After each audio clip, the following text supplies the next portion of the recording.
Recently, talking about a diplomatic solution to the conflict in Ukraine has become more frequent. The war has been going on for more than a year. However, it's still not clear in what format it can end. Neither Russia nor Ukraine is ready to make consciousness, at least in this period of time. And in this video, we will talk about the problem of resolving the war in diplomatic way and how it can end at all. The problem of ending the current conflict is that there is no consensus on this between the parties, and the countries are not even trying to work it out. An attempt to settle the war was made at the very beginning of the conflict, and negotiations were initially held in Minsk, which led to nothing, and then negotiations in Istanbul, which were initially perceived quite optimistically. However, no consensus was ever reached. It's still unknown what demands were made by both sides and why the agreements failed, but the fact is that this was the last attempt at negotiations to resolve the conflict. The further war was only escalating, and negotiations between the parties are taking place only about the exchange of prisoners of war. Both sides seek to end the conflict in their favor through military action. However, the war drags on and takes the format of a war of attrition, which is why there is a high probability that none of the countries will achieve all their goals. As many military experts say, the first problem of negotiations is the guarantees for Ukraine. In addition to the fact that the Ukrainian side seeks to win back all its territories at the time of 1991, no one can give Ukraine any guarantees that the war will finally end and there will be no revenge from Russia. Regardless of whether Ukraine will win back its territory or compromise, no guarantees should be expected. Members of the NATO bloc can offer security guarantees at the moment only indirectly, by transferring weapons to Ukraine. This was discussed not so long in one of the Western publications, that the West is betting on the militarization of Ukraine in order to prevent a new attack from Russia in the future. At the moment, the issue of guarantees remains open, and hardly anyone from Western countries is seriously ready to give them. Ukraine plans to recapture the entire territory and smash the Russian army as much as possible.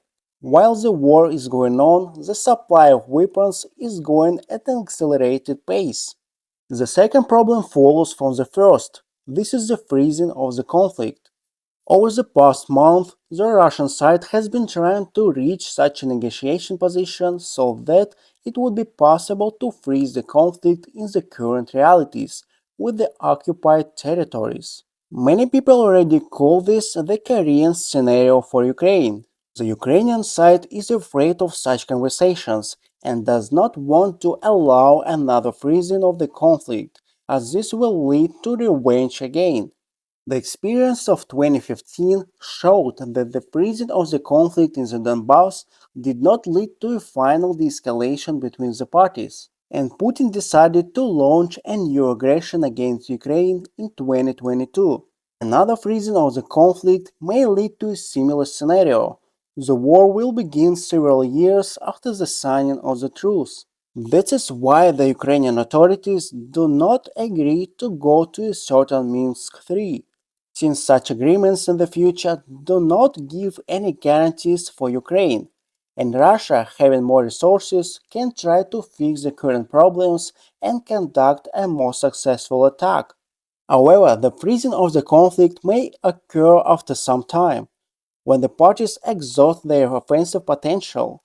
The only question is where the demarcation line will be by that time. The third problem is the impossibility of Russia's complete surrender.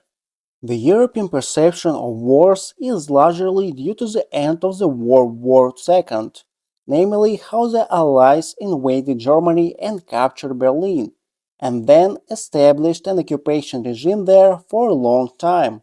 In fact, most wars end with agreements between the parties without the complete surrender of one of the parties. However, the experience of the Second World War is predominant in the Ukraine and in the whole European consciousness. The only problem is that it's physically impossible for Russia to completely surrender due to the presence of nuclear weapons. That is why NATO leaders are so afraid to get directly involved into the conflict and bring it to the international plane. With the advent of nuclear weapons, the countries that own them began to have serious problems in terms of personal security. With a real invasion of their territory, they will be able to use nuclear weapons, which will lead to a nuclear war and an apocalypse. That is why the complete surrender of Russia and other nuclear powers is impossible on the battlefield in principle.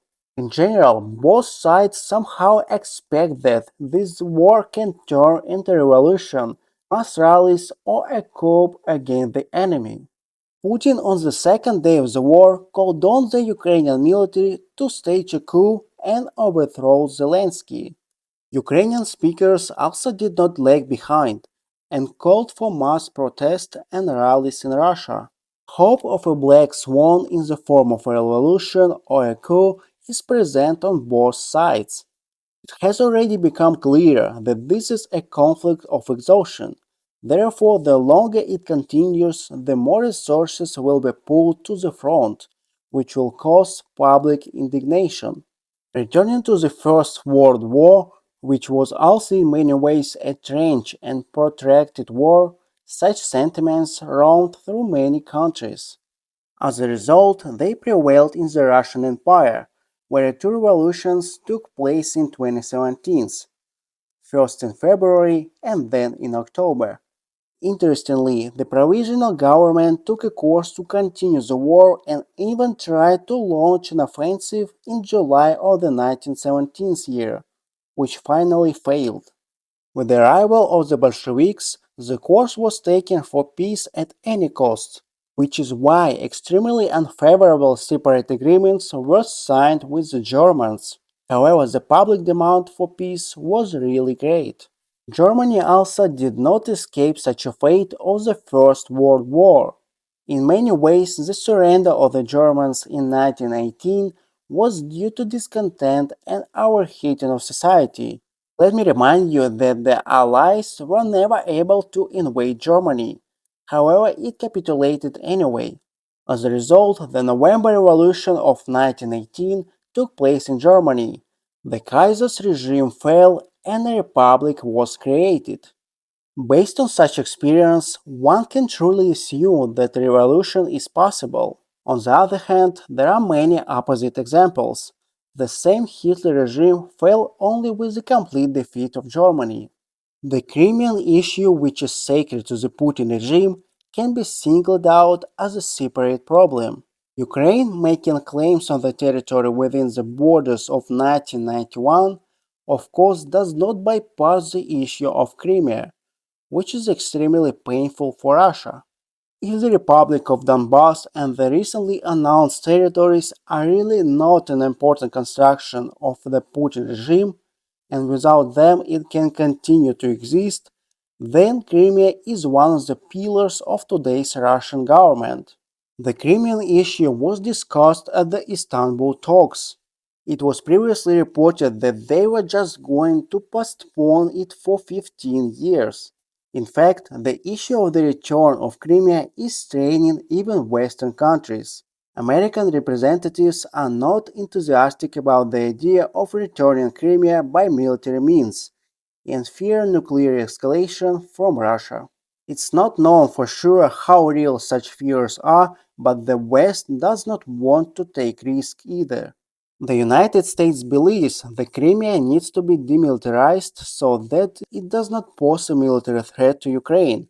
At the same time, the issue of Crimea's ownership could be left for later. Western countries are trying to economically exhaust Russia with sanctions, thus forcing it to make arrangements. However, the problem with sanctions is that they will be felt significantly only in years. Moreover, the same sub-sanctioned Iran, which has been under sanctions for decades, is still capable of producing good weapons. Returning to the issue of the war of attrition, sanctions are also essentially part of it, but they cannot lead to quick diplomatic agreements. At the same time, the war is taking place on the territory of Ukraine, which also does not contribute to the economic growth of Ukraine. The Ukrainian budget is already largely based solely on Western support. Today, it's difficult to predict how the conflict will end. Will it be a war of attrition, consolidation of the front line? Will there be revolutions in one of the countries? Or will there be an event that is basically impossible to predict? Recently, information came out about the American proposals of Russia and Ukraine, the exchange of 20% of Ukrainian territory for peace. Both sides refused. Henry Kissinger, a well-known American diplomat, proposed the surrender of part of the territory and the speedy entry of Ukraine into NATO. Perhaps the exit to borders on February 23, 2022 may be sufficient conditions for negotiations on the Ukrainian side. Summing up, it's worth saying that today the countries are not negotiating and cannot come to a consensus on many issues. The diplomatic settlement stumbles over security guarantees for Ukraine, and problems arise in the unwillingness to freeze the conflict again.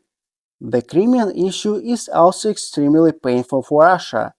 At this time, we can say that there is a war of attrition, and diplomacy is not working yet.